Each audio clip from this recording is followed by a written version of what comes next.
Perennial Soar Loser Carrie Lake lost again in court this week when she tried to get the Arizona Supreme Court to hear her appeal instead of going to the appellate court, which she had already appealed the dismissal of her case to.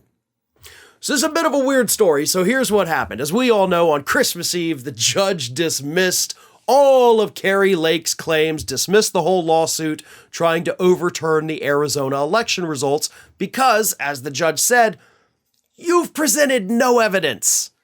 You've made a lot of claims, a lot of them, and you've given us nothing to back up any of your claims. I have no choice but to dismiss it. So Carrie Lake then appealed it, through the regular appellate process. It would go to the appellate court, and she did that. She filed it. But then I guess at some point, her and her legal team, who, have been sanctioned, she's been sanctioned. The legal team is also likely to be sanctioned. Alan Dershowitz, who's a part of it, has actually asked to be excluded from the sanctions. That story came out earlier the week, and I find it hilarious because he's just like, hey, I know you're probably going to sanction us. Would you mind just not sanctioning me? That's not how it works, Alan, and you know that. But anyway, she didn't want to wait for the appellate court to take up the case. So what she then did was she filed it with the state Supreme Court in Arizona and said, listen, I don't want to wait for these guys. They're telling me it might not be till January 24th at the earliest that they can even hear oral arguments. Oh, hell no. I want y'all to hear it. And so this week, the Arizona Supreme Court simply said no. Why would we do that? They smacked her down pretty hard. They said, quote, no good cause appears to transfer this matter to this court. You've shown no reason at all, is what they're saying, why we should handle this instead of that appellate court. There's nothing in what you've said that would indicate that we need to even look at this. You're going through the process as you're supposed to.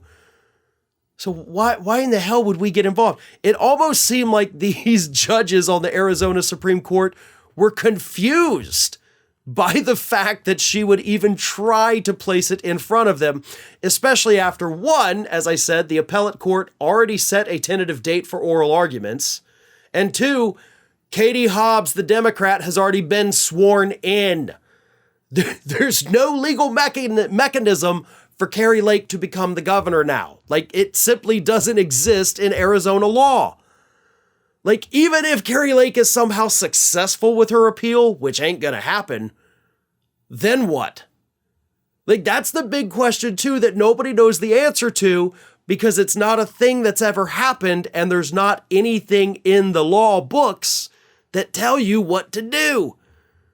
So even if she wins, she still loses because she can't fix the situation.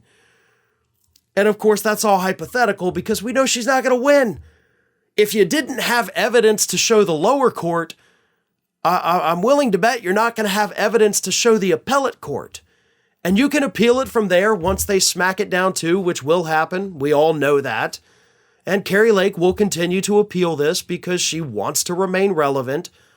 But in the end, it's going to go away. And hopefully, Carrie Lake will too. Hi, everyone. This here is little Athena. And Athena would like to know why you haven't subscribed to Fair and Balanced yet. So please, don't let Athena down. Subscribe today.